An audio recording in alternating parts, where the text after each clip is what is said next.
Et bonjour à tous, alors bienvenue dans cette nouvelle vidéo. Alors vidéo où je vais vous expliquer mon itinéraire culturel pour la conduite de mes céréales de montagne.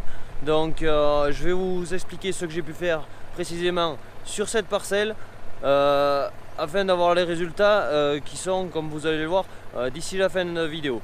Allez, c'est parti.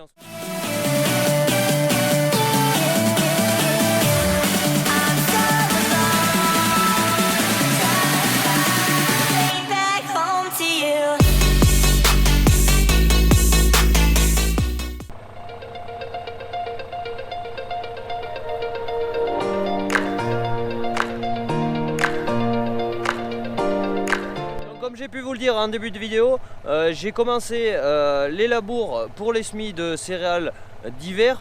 Donc c'est des parcelles, ici nous sommes sur une parcelle que j'avais moissonnée cette année au mois d'août. Donc c'était un triticale, une fois la paille ramassée, il avait fait une dizaine de millimètres. J'en avais profité pour passer le déchômeur, d'ailleurs j'avais fait un petit rush de 30 secondes que je vous mets en lien là-haut la nuit. Donc le sol était assez frais.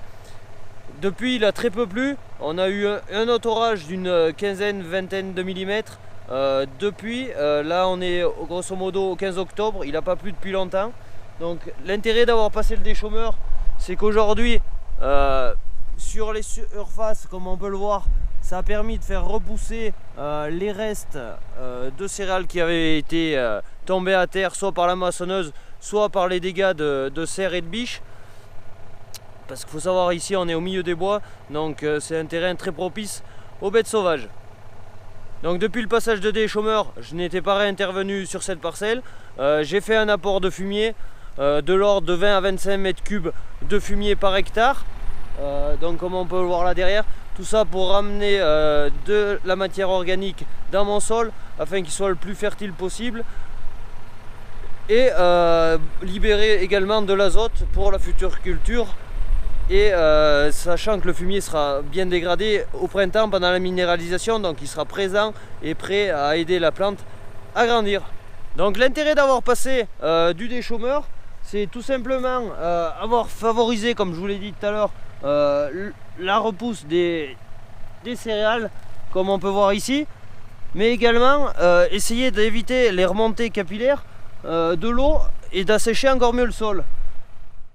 Donc à ma grande surprise, je suis en train de labourer et je peux m'apercevoir que le sol est quand même relativement frais quand je laboure. Donc selon ce qu'il n'a pas plu, on a une terre qui est correcte et qui arriverait à faire germer une céréale. Donc il faut savoir que si je ne l'avais pas déchômé, cette parcelle aurait été d'autant plus sec et ça serait vraiment compliqué. Ça favoriserait l'usure et tout. Donc je vous ai fait un petit direct également la semaine précédente où j'étais en train de labourer sur une prairie temporaire de 5 ans où c'était vraiment sec. C'était des mottes de terre sèches, collées, tout ce qu'on veut. Donc vraiment pas l'idéal d'implanter une céréale là-dessus. C'est pour ça qu'il va falloir attendre un peu d'humidité. Ils annoncent de la pluie semaine prochaine pour réhumidifier un peu ces mottes et arriver à faire un semis correct. Tout en limitant aussi l'usure, parce que le but de mettre une céréale, c'est bien évidemment qu'elle lève le plus vite, tout comme les cultures que je peux implanter. Plus vite c'est dehors, plus vite ça essaie de tirer son épingle du jeu. Allez, c'est parti, on va labourer un petit peu maintenant.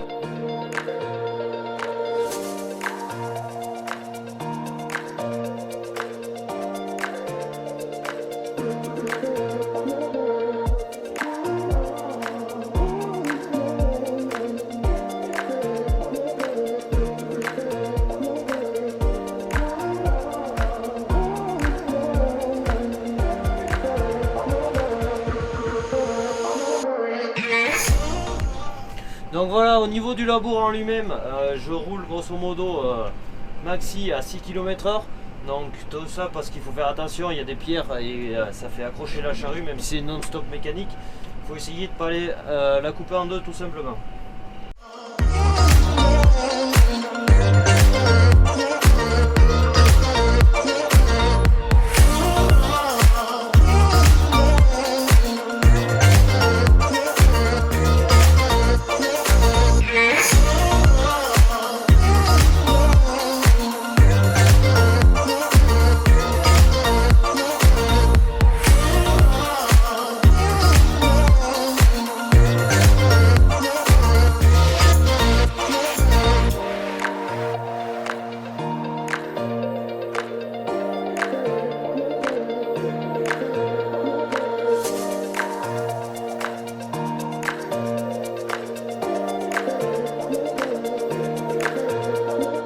Donc pourquoi labourer?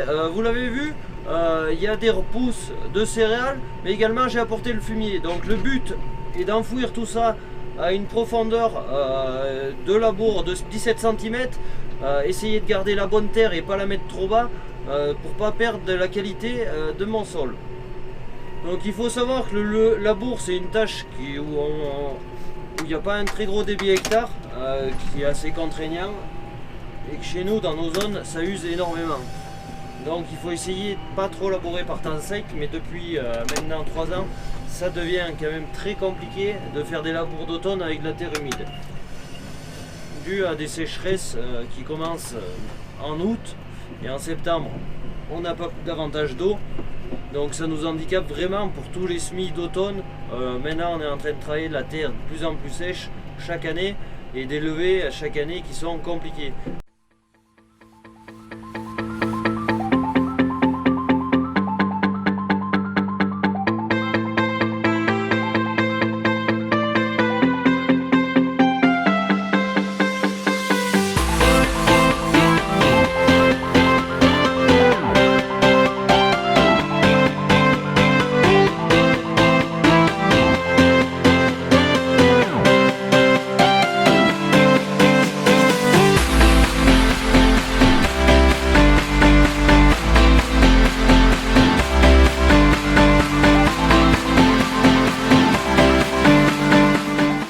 Donc voilà, petite pause dans les labours tout simplement parce qu'il y a aussi les brebis à s'occuper. Alors là on est en présence du lot de gestantes qui va agnoler à partir du 15 novembre, donc dans un peu plus de mois. Donc il faut commencer à s'en occuper correctement. Donc on va finir de faire manger, ça se tombe mal parce que ça se fait exprès qu'elle soit à 10 km du siège de l'exploitation. Et qu'en plus de ça, il faut préparer les terrains pour semer le triticale. Donc voilà, je vais m'occuper d'y donner un peu d'herbe et je m'occuperai ensuite des mères des agneaux qu'il faut rentrer et sortir matin et soir, et après peut-être je retournerai labourer. Donc voilà, il n'y a pas que le travail de sol à faire, il y a aussi les animaux à s'occuper, donc les journées sont assez chargées, surtout que le soleil il est de moins en moins présent, les jours raccourcissent, donc c'est assez speed. Allez, c'est parti.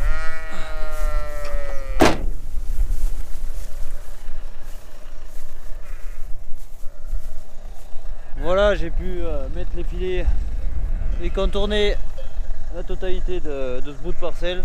Donc maintenant je vais leur ouvrir. Donc il reste un peu jusqu'à demain, c'est pas trop mangé, mais bon, faut savoir que c'est de l'herbe pas terrible. Comme vous pouvez le voir, elle a chopé le sec, un peu la rouille et tout.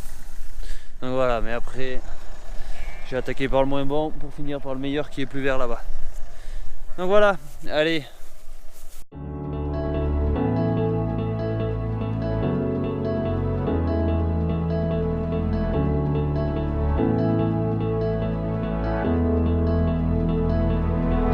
Without you, I remember myself, my name. Forgot about all you tried to change. Familiar was the sound of your voice as I continue to walk on by. It has been a year and now I'm living.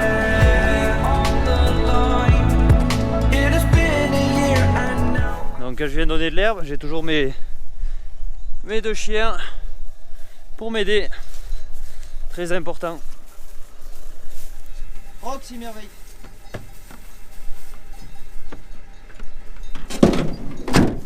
Et voilà.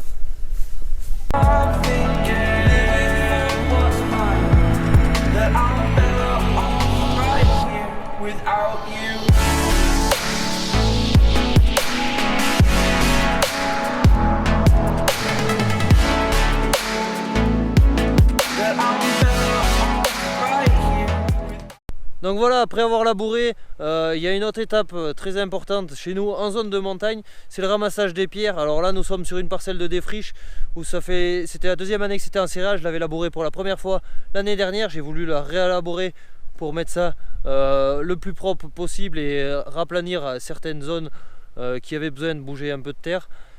Donc un labour, mais il s'est sorti énormément de pierres. Du coup, grosso modo, sur les surfaces que je vais semer en céréales, j'aurais passé 3 jours à ramasser des pierres. Donc voilà, c'est du travail pénible mais obligatoire si on veut passer un outil derrière, car sinon on va esquinter le matériel et on ne pourra pas semer, on s'arrêtera toutes les 2 minutes pour sortir des pierres. Voilà.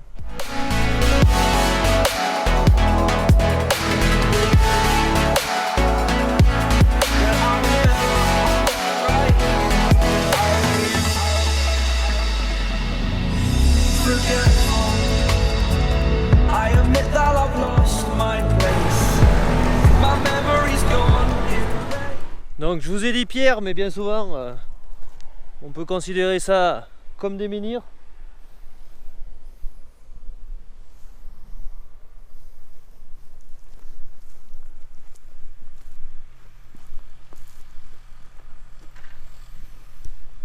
Donc voilà, c'est pour ça qu'en zone de montagne, il nous faut du matériel robuste, prêt à faire face à des imprévus, comme ceci, afin de préserver et pas casser tout le matériel. Donc voilà.